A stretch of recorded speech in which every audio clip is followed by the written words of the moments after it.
Hello guys and welcome back. Today we are going to be giving you a refresh on the Ramaladni's Whirlwind Barbarian. Obviously, we have taken some hits with the recent patch, but I've made the adjustments necessary, I feel like, to make the character viable again and to work. We're currently in a tier 64 dungeon. Let me get straight into it and not waste any more of your time. So, for gear, what we're running is we're running a defensive helm with all stats as our extra stat. So we're still going max armor even though it's been nerfed. I find that it is still probably one of the better things that we can run on this. Cooldown reduction is a must on the helmet. Max life, all stats. We have imprinted it with basic skills grant 20% damage reduction for 6 seconds. This is part of the adjustments we have made to combat the extra squishiness that we feel. Rage of Haragoth has never been more important. So here's the thing, I've debated on switching this out and running something else because you can get more damage out of a build if you roll different aspects on the armor. Also, we can replace Thorns with something else to get more defense. So it is possible to become a little tankier or do a little bit more damage by using a basic chest piece here with our own affix on it. However, as cooldowns have increased by 30% on all abilities, it is harder to maintain uptime on all of our shouts. So that being said, when you get into boss fights or you're fighting the Butcher, which I actually cleared the Butcher in a tier 65 just a little bit ago, I'll probably put that clip in this video at the end for you guys to watch it. This becomes important because it does work, right? And it's not like those 1.5 seconds, even if you only get it like once every 8 to 9 seconds, it is so helpful. And I do notice a difference when I take this off versus having it on. So yeah, I think this has gotten much better since the update.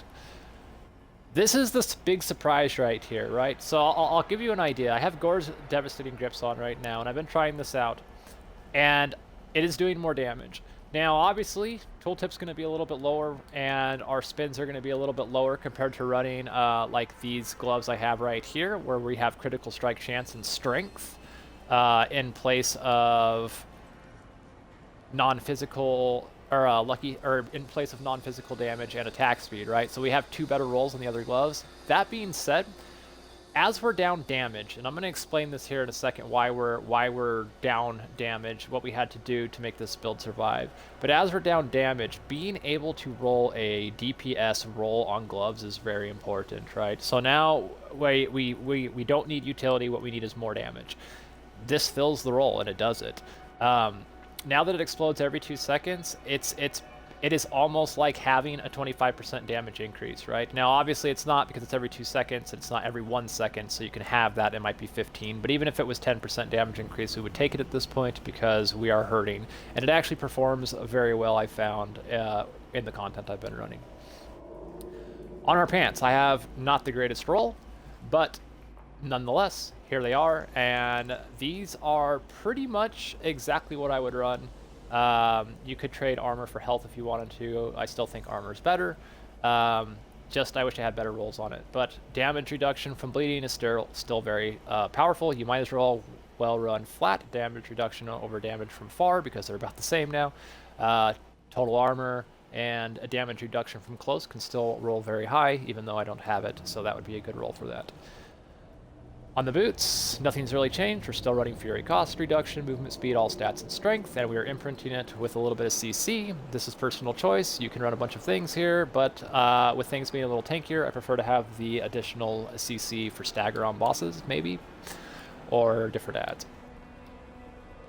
On our main hand, we are running on our bludgeoning two-hander. We're running the imprint. Each point of fury you generate while at maximum fury grants your next core skill 4%, increased damage up to 60%. This is very important for the build, and it is also important that we go critical strike damage, all stats. Even though vulnerable damage has been nerfed, it is still a multiplier. We still need it, and max strength on that.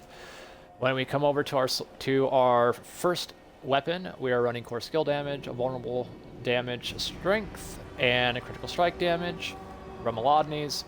And this is imprinted with when we attack with basic attack, we increase the damage of our next core skill cast by 10% up to 30%. It just works in the build very well. It combines very well with the imprint on this two-hander. We're running critical strike damage, all stats, vulnerable damage, and core skill damage. I have found that core skill damage is outpacing strength by a small margin in testing. So core skill damage is better for damage than strength, although you do lose out on the armor from strength. That being said, we need all stats on both of our main-handed weapons, because without that, we cannot reach our Paragon board goals.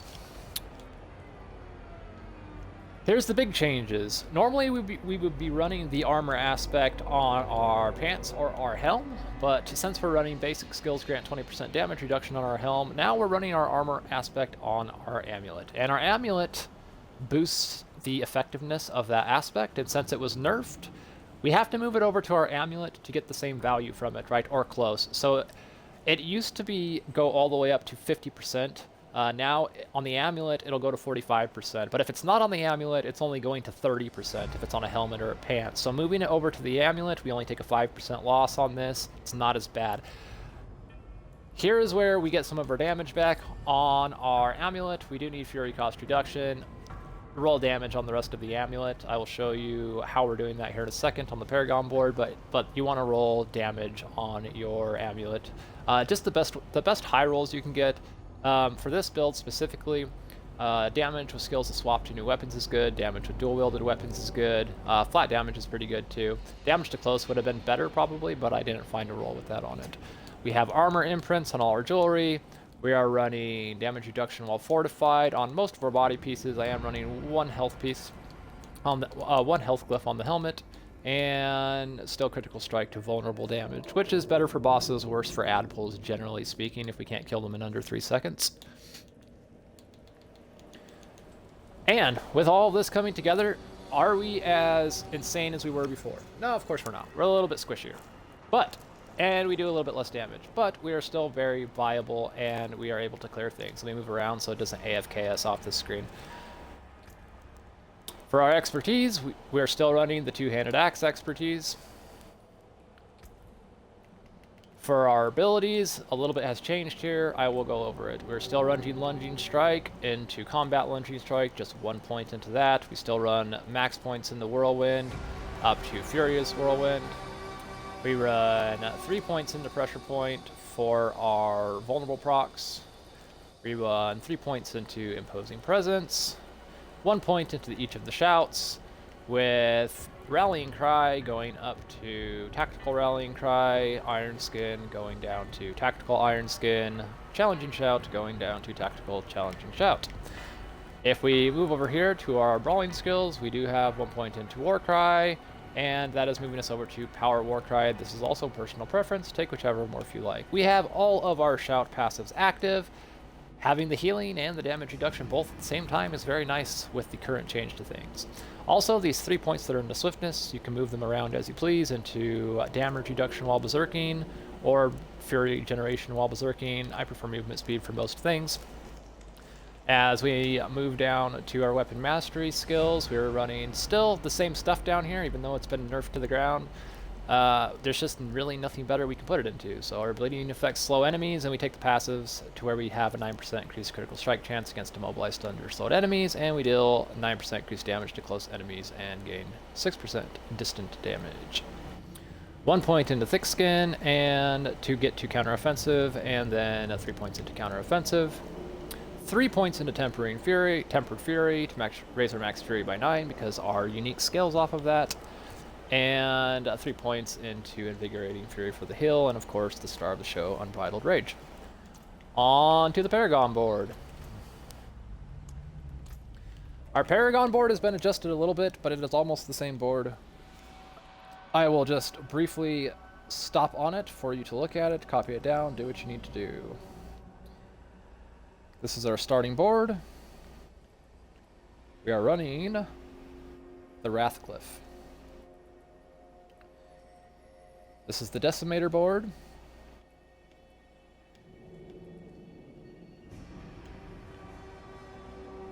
If I can get it to stop auto-pathing to things. And we are running the Martial Glyph.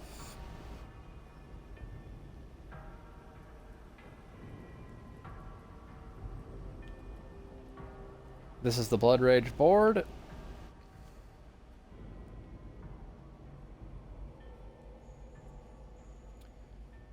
We are running the Seething Glyph.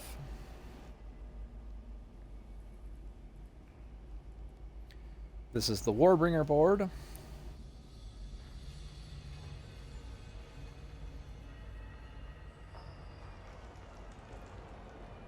We are running the Exploit Glyph. This is the Flawless Technique board.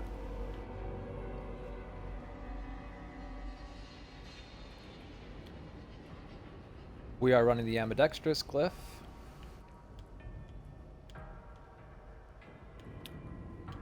This is the Weapon Master board.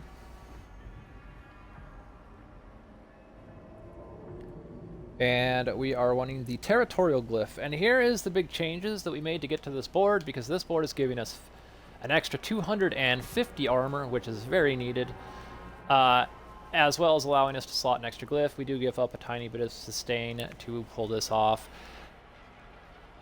On another side of things, if you do not care about the damage reduction that you are getting from Territorial, which I feel like it is very helpful with the way the game has changed and how much mitigation we have lost, but if you would rather have more damage, you can swap this out for Mortal Draw. Stick that in there real quick and show you. Mortal Draw will net you 112.4% additional damage, as well as some extra crit chance. If we swap in Territorial, we're at 67.3% damage to close enemies. So you do lose some damage, but we gain 10% damage reduction from close. And the reason that we're running all of our all-stat bonuses, part of it is so that we can get to our bonuses on these two glyphs for 10% more damage and 100 more armor. It's really not that hard to get there, so... Alright, well, we're going to run this Teller 64 real quick with you guys in the chat. Just kind of watch you see how it goes, and you can see that it's still viable. You can see a gore proc for 800k right there. Kind of the same thing, we're going to go in, get all our stacks up with 3 attacks. Another thing that I found very helpful with the patches and how things have changed is to stagger our shouts. So rather than casting all 3 of them at the same time, if we just stack one shout, kind of wait for the duration to wear out, and then use the next shout, wait for its duration to wear out, unless one comes up before then, you know, then use it before if you have a bunch up. But I found that that makes these clears much easier. You can see we're hitting for like around 800k right now. The build can hit up to like 1.1 or 1.2 million. I've tried a bunch of different ways. This is what feels right to me as far as survivability, as far as clear speed. You know, we are in a tier 64, so these guards aren't like super squishy, so they do take a second kill. You can see almost a 1 mil crit right there, like 934k, and obviously this is a lot less than we were doing right before the patch. We were doing like on the very, very high end of things, we were doing like 1.6 to like 1.8, but more around like the 1.2 range normally. We still have our sustain from the dual world passives. You can see us tanking the explosions from the level 65 fire AoE on that guy, and we were tanking it just fine, no problem. I must wait. As you can see, there we go, we actually hit a mill over on that one. So has damage been nerfed? 924k on that one. So has damage been nerfed? The quick answer to that is yes. Has survivability been nerfed? The quick answer to that is yes. The question of can the class still perform and can you still play good is yes. Is it going to be as fast as it was before? No, it's not, obviously. Evidently this suppressor is likes to stay alive. No, we're not going to be the same, but every class is dealing with this right now, so if you're playing Barb, I don't want you to feel bad, right? I don't want you to be like, oh, you know, like, oh crap, what do I do? All the classes are feeling like this right now. Sorks are having like an extremely hard time staying alive. Like, you can see we just tanked the heavy attack from that guy, not a huge problem.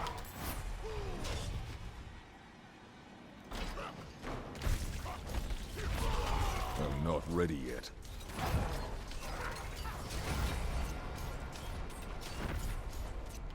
I need more fury.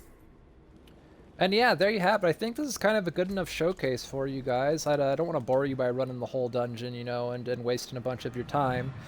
But yeah, that's kind of the build, and you kind of see how it's working, and I'm not ready. it's really not as big of a deal as everyone makes it out to be. I'm sure this can push higher than this, but I wanted to run something, you know, where the guys have like a semi-quick time to kill, so we're not here all day trying to explain to you how the build works while we're running into guys and trying to kite them around, and you know, that's just never interesting to watch. So just a quick note on this build: the higher your fury is, whenever you start attacking, the more damage you will do. Oh, we got the butcher in here. This will be an absolutely amazing end to this. So let's kill this guy real quick. This will be... I couldn't have planned this better. Isn't that hilarious? Okay, let's find him. I don't know where he's at, but I'm probably gonna die because I'm doing the video. So it's probably gonna be hilarious. So everyone's gonna be like, "Oh yeah," and then he died on the butcher. Not ready yet. Or the butcher's gonna spawn while I'm out here fighting him in the lead or something. I'll find him. He's in here somewhere. All right, where's he at? That guy's dead. I must wait. Sorry guys, video's gonna go on a little bit longer. I was gonna end it, but we can't give up. We can't give up a butcher spawn and a tier 64 on a build vid. I'm not ready yet. I would like to do it without all the ads. Well, let's see if we can find him. That's not him. I don't know where he's at. It says he's somewhere.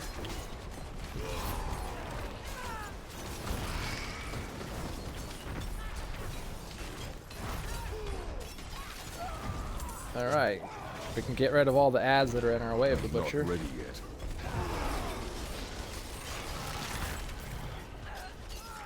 Oh, there we go. Add a 1.2 mil hit right there. So you can see it's not like horrible, you know, like it's is it as much damage as before, but we're still doing some of it. I don't know where this butcher is, guys. I'm looking for him. It said there's a butcher, but I haven't seen him yet.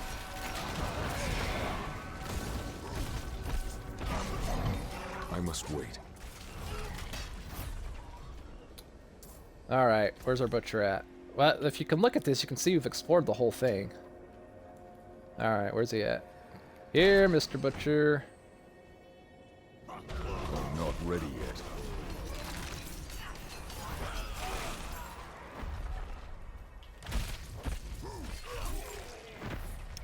Where is our butcher at? Our butcher is somewhere.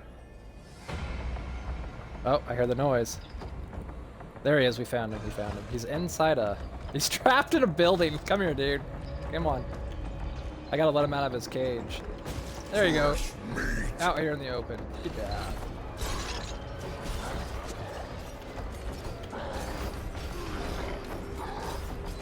We gotta get past his shield first.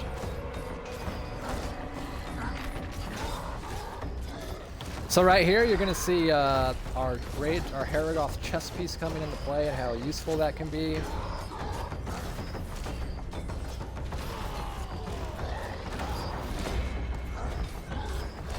Be a lot nicer to fight him not against wall. He's got some tanky resistances, doesn't he, Mr. Butcher over here, especially with the the nerfs.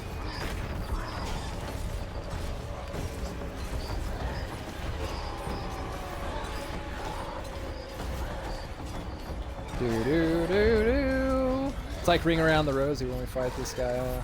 Ring around the Rosie. Come on, dude. Come on, dude. I'm out of fury. We were sustaining pretty good still, as you can see, even though we spec'd a little bit out of sustain. We still have decent sustain on single target. You need a Vuln proc on this guy, he'll die pretty quick. Oh, he got a shield right at the same time. I'm not ready yet. And there you go. The Butcher is dead with a unique to boot. I'll look at it for you guys on camera real quick. Butcher's Cleaver, of course. Thanks for watching, guys. As always, enjoy life. If you have any questions, ask in the comments, and I'll be happy to answer them for you. And join the Discord if you want to join the conversation and theory craft with the rest of us. Till next time.